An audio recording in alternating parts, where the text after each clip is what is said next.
ఈ డిజిటల్ యుగంలో చిన్న ఓటీపీతో, చిన్న ఫోన్ కాల్తో అమాయకుల బ్యాంక్ అకౌంట్లని దోచుకుంటున్న డిజిటల్ నేరగాళ్ల కథల్ని రోజూ వింటూనే ఉంటున్నాం.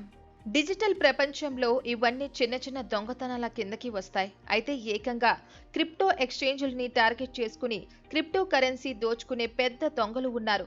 అయితే ఇక్కడ నేరుగా ప్రభుత్వమే డిజిటల్ దొంగతనాల కోసం ఓ పెద్ద సెటప్ తయారు చేసి దోపిడీకి సిద్ధం కావడం విశేషం. చైనా మాదిరిగా విదేశీ సిస్టమ్స్ మీద ర్యాన్సమ్ వేర్ అటాక్స్ చేయడం, ఆ నెట్వర్క్లని స్తంభింపచేయడం అనే వాటితో ఆగకుండా ఆ దేశంలోని బిట్ కాయిన్స్ లాంటి డిజిటల్ కరెన్సీని దోచుకునేందుకు ఉత్తర కొరియా ప్లాన్ చేస్తుందనే అభిప్రాయం వినిపిస్తోంది. ఇలా అనిపించడానికి కారణం ఉంది. ఇప్పటికే ఉత్తర కొరియా కొన్ని క్రిప్టో కరెన్సీ సంస్థల్ని, ఎక్స్చేంజుల్ని లక్ష్యం చేసుకుని హ్యాకింగ్ దాడులు చేసింది.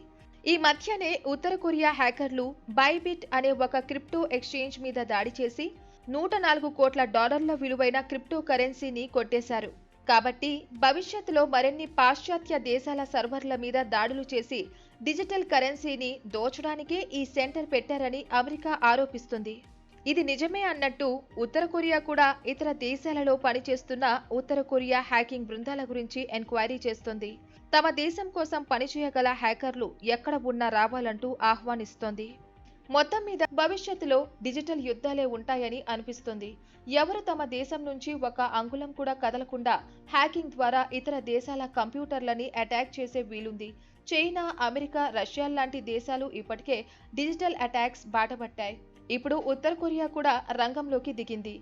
చూద్దాం, స్వీయ రక్షణ కోసం కావచ్చు, ఇతర దేశాల మీద పట్టు కోసం కావచ్చు, ఉత్తర కొరియా చేస్తున్న ఈ టెక్నో దాడి ప్రయత్నాలు ఎలాంటి డిజిటల్ ఫైట్స్ కి దారి తీస్తాయో తెలియాలి అంటే కొంతకాలం ఆగాల్సిందే.